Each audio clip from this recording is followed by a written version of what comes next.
Hello friends, welcome to খেল দুনিয়া। আগামী মরশুমের জন্য মোহনবাগান দল গোছাতে শুরু করে দিয়েছে, তোমরা সবাই জানো। তো এখনও চূড়ান্ত বিদেশি কিছু না হলেও মোহনবাগান কিন্তু ভারতীয় ফুটবলারদের আস্তে আস্তে গুছিয়ে নিচ্ছে। তো মোহনবাগান কিন্তু এবার সই করিয়ে নিল একজন ভারতীয় লেফট উইঙ্গারকে। তো তিনি হচ্ছেন সালাউদ্দিন আদনান। তো এই প্লেয়ারটি মূলত তিনি যে মেন টিমে খেলবেন তেমনটা কিন্তু নয়, তিনি মূলত কিন্তু খেলবেন মোহনবাগানের জুনিয়র টিম যেটা সিএফএল খেলে, তো সেই টিমে তিনি খেলবেন মূলত।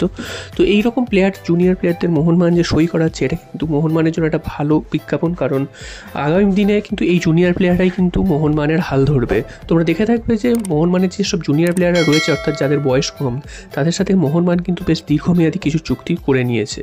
যেমন কিছুদিন আগেই দীপেন্দুর সাথে চুক্তি করা হয়েছে।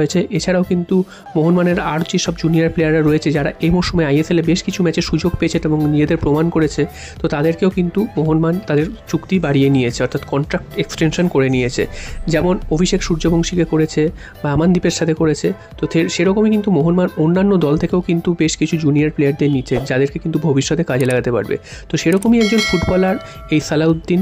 তো এই প্লেয়ারটি কিন্তু আরএফটিএলও খেলেছে এই মরশুমে এবং সেমিফাইনালে তিনি কিন্তু দুর্দান্ত ফুটবল খেলেছেন। তো সেই প্লেয়ারটিকেই মোহনবাগান এবার সই করিয়ে নিচ্ছে আগামী মরশুমের জন্য। তো তাকে হয়তো প্রথম থেকেই সিনিয়র দলে দেখা যাবে না বা আইএসএলে দেখা যাবে না, তিনি মূলত খেলবেন জুনিয়র দল সিএফএল বা আরএফটিএলে মোহনবাগানের যে দল খেলবে সেখানে। তো এরকম সইগুলো কিন্তু ছোটো ছোটো হলেও এগুলো কিন্তু পরে কার্যকরী ভূমিকা পালন করবে এবং মোহনবাগান আরও বড় কোনো ট্রান্সফার আসছে তোমরা তো জানোই, কারণ মোহনবাগানের ট্রান্সফার কিন্তু রহস্যে ঘেরা এই মুহূর্তে, কোনো কিছুই জানা যাচ্ছে না।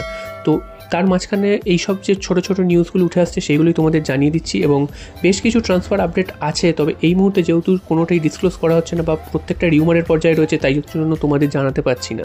তো এরপর যদি কোনো খবর সত্যিকারের ম্যাচিওর হয় সেক্ষেত্রে কিন্তু তোমাদের সঙ্গে সঙ্গে জানিয়ে দেবো।